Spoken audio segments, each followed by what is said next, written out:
చంద్రబాబు నాయుడు ఆనాడు ముఖ్యమంత్రిగా ఉండి ఎంత ఘోరమంటే హైదరాబాద్ నడిబొడ్డున ఉండే తెలంగాణ గడ్డలో ఉండేటువంటి రాజధానిలో మన శాసనసభలో తెలంగాణ పదాన్ని నిషేధించినాడు.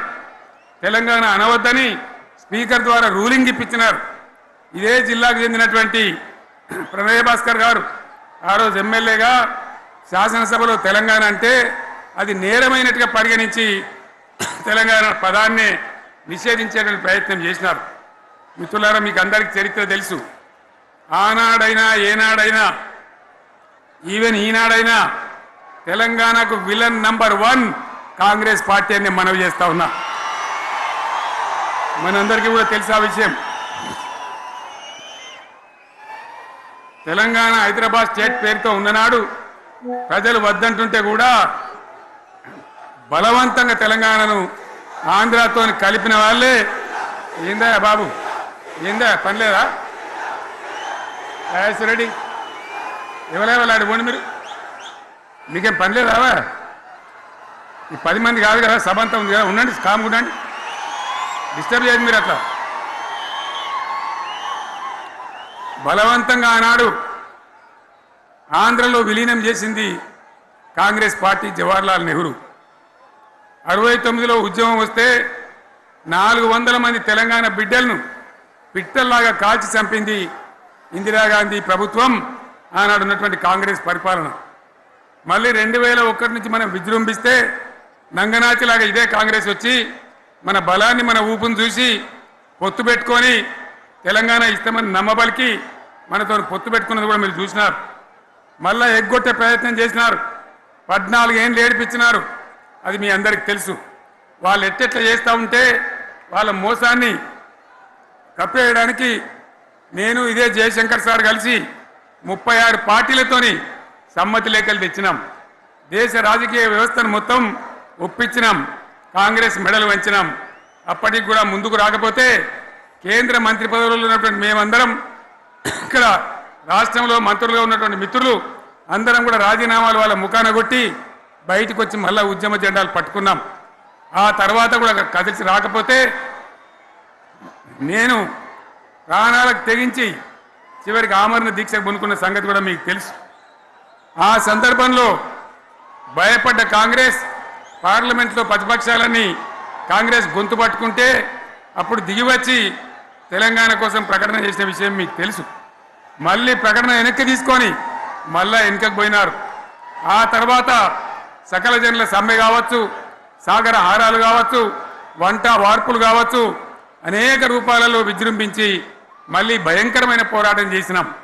మళ్ళీ 3 ఏళ్ల తర్వాత వాళ్లకు రాజకీయ అవసరం ఏర్పడి ఆనాడు వచ్చి మళ్ళీ తెలంగాణ ఇస్తామని ప్రకటించి వాళ్ళకి ఇష్టం లేకపోయినా తెలంగాణ సృష్టించినటువంటి ఆ సుడిగాడుపులుగా తట్టుకోలేమని భయపడి తెలంగాణ ఇచ్చిన విషయం కూడా మీకు తెలుసు.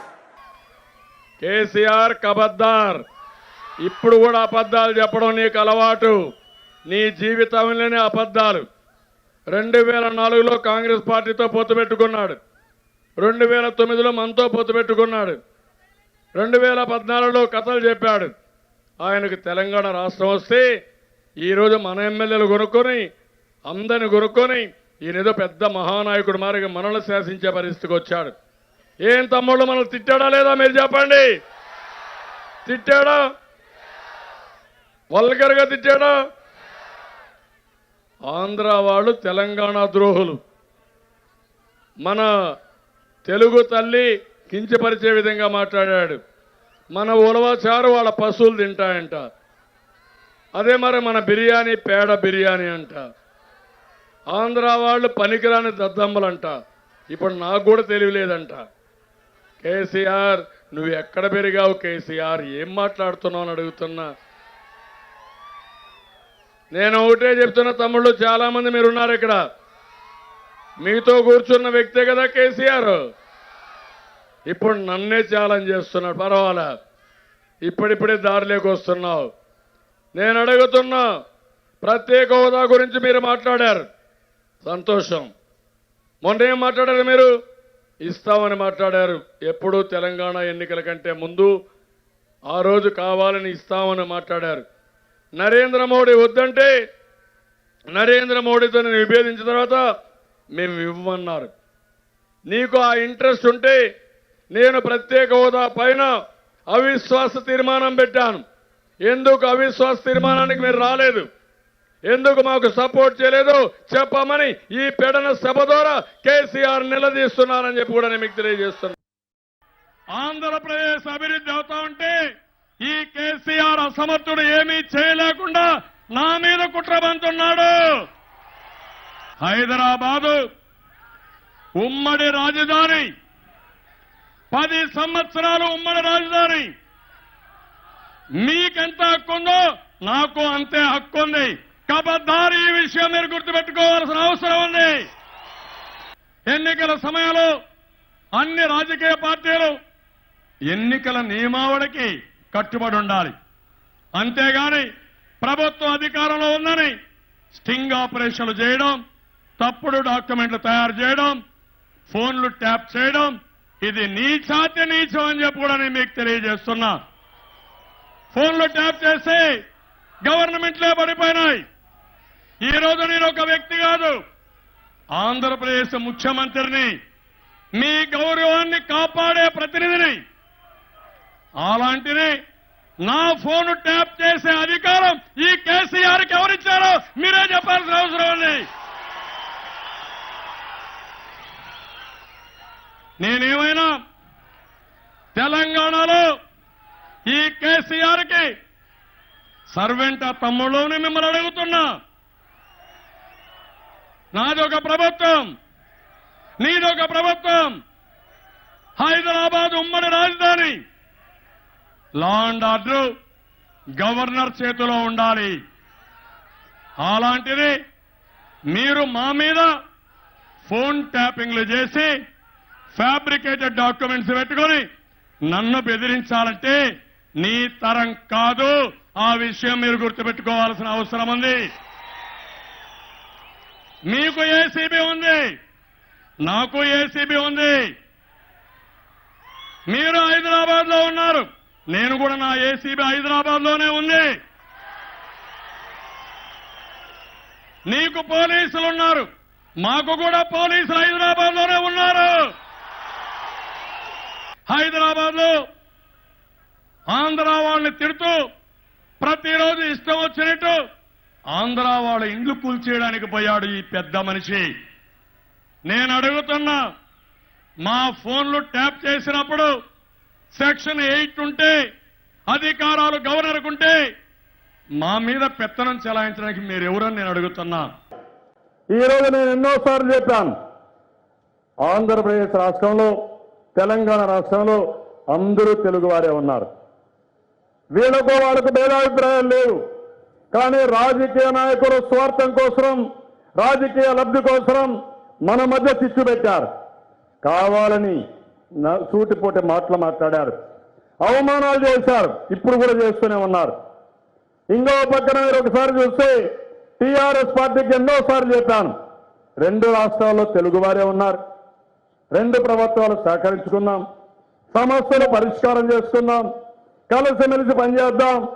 రాజకీయాలు వేరే, ప్రభుత్వాలు వేరే, రాష్ట్రంలో ఉండే ప్రజానీకం ఒకటే. ఆ విషయం మీరు గుర్తుపెట్టుకోండి. మనం రాజకీయంగా పోరాడదాం. తెలంగాణలో తెలుగుదేశం పార్టీ ఉంది, ఆంధ్రప్రదేశ్లో తెలుగుదేశం పార్టీ ఉంది.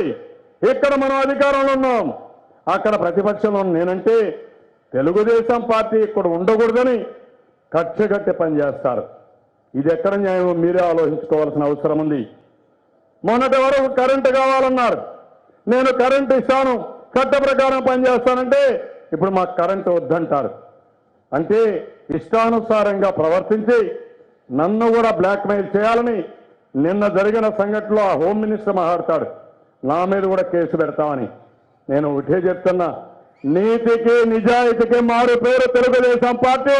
30 సంవత్సరాలుగా ఒక పద్ధతి ప్రకారం రాజకీయం చేశా. మీ మారిగా తప్పుడు రాజకీయాలు నేను ఎప్పుడూ చేయలేదు. మీకు ధైర్యం ఉంటే మీ ముఖ్యమంత్రి పైన కేసు పెట్టాలి. నా ఎమ్మెల్యేని తీసుకొని మీ క్యాబినెట్లో ఎట్ట పెట్టుకున్నారని. ముందు రోజు నా ఎమ్మెల్యేని తీసుకుపోయి ఇంట్లో పెట్టుకొని ఏమి చేశారో మీరే చెప్పాలి. తర్వాత ఎస్కాట్ పోలీస్ ఆఫీసర్లు పెట్టి ఇంటి దగ్గర కూడా పోలీసులు పెట్టి ఆయనకు ప్రొటెక్షన్ ఇచ్చారంటే నీతి మాలిన చర్య మీరు చేశారు తప్ప నా జీవితంలో ఎప్పుడూ చేయనని చెప్పి కూడా మీకు తెలియజేస్తున్నా. అలాంటి ఉంటే ఇక్కడ ఒక మహానాయకుడు వైఎస్ఆర్ కాంగ్రెస్ నాయకుడు మా ఎమ్మెల్యేలు 5 మంది పోయారు. కాంగ్రెస్ వాళ్ళు కొన్నారు, వీళ్ళ మనుషులు 2 కొన్నారు, ఒక్కడు మిగిలాడు. ఆ ఒక్కడిని తీసి ఆయనకు అప్పచెప్పారు, ఓటీపీ ఇచ్చారు. ఇది ఎక్కడ న్యాయం అని మిమ్మల్ని అడుగుతున్నా. ఈయన పోరాడింది సమైక్య ఆంధ్రప్రదేశ్ కోసం. అనునిత్యం తిట్టేది కేసీఆర్, తెలుగు వారిని బాధ పెట్టేదిగా సూటిమోటి మాటలు. నేను ఆ విషయం అడిగాను.